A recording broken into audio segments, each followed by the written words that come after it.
Hi friends, எல்லோருக்கும் வணக்கம். இன்றைக்கி எழும்போதே எல்லா வேலையும் முடிச்சிடணும் அப்படின்ட்டு எழுந்திரிச்சேங்க.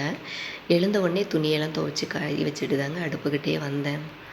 இஞ்சி தட்டி போட்டு கொஞ்சம் ஏலக்காவும் போட்டு டீ நல்லா ஸ்ட்ராங்காக போட்டு குடித்ததுனால எனக்கு அந்த டயர்ட்னஸ் எதுவும் இல்லைங்க. அதனால் எழுந்த உடனே எல்லா வேலையுமே சுறுசுறுப்பாக செய்ய ஆரம்பிச்சிட்டேன். கொஞ்சம் டயர்ட்னஸாக இருந்தாவே எனக்கு டீ நல்லா ஸ்ட்ராங்காக இருந்துச்சுன்னு வச்சுக்கோங்களேன், அது குடிச்சிட்டு எல்லா வேலையும் சூப்பராக ஈஸியாக செஞ்சு முடிச்சிருவேங்க. ஆனால் அந்த டீ கொஞ்சம் ஸ்ட்ராங்காக இல்லைன்னா எனக்கு வேலை கொஞ்சம் ஓடாதுங்க. திரும்பவும் அந்த டீ வச்சு அதே ஸ்ட்ராங் வர வரைக்கும் நான் போட்டு குடிச்சிட்டு தான் அடுத்த வேலையை பார்ப்பேங்க. அந்த மாதிரி ஆள் நான். டீ நல்லா ஸ்ட்ராங்காக போட்டு குடிச்சிட்டு அன்றைக்கி வேலையெல்லாம் சூப்பராக சுறுசுறுப்பாக போயிட்டு இருந்துச்சுங்க. ரேஷனில் வாங்கிட்டு வந்த பொருளெல்லாம் எடுத்து அரேஞ்ச்மெண்ட் பண்ணி வச்சுட்டு இன்றைக்கி தொக்கு ரெடி பண்ணிடணும், எப்படியாச்சும் தொக்கு ரெடி பண்ணணுன்ட்டு ரொம்ப நாளாக நினச்சிக்கிட்டே இருந்தேங்க. கரெக்டாக இன்றைக்கி டைம் கிடச்ச உடனே நானும் தொக்குலாம் ரெடி பண்ணிட்டேங்க.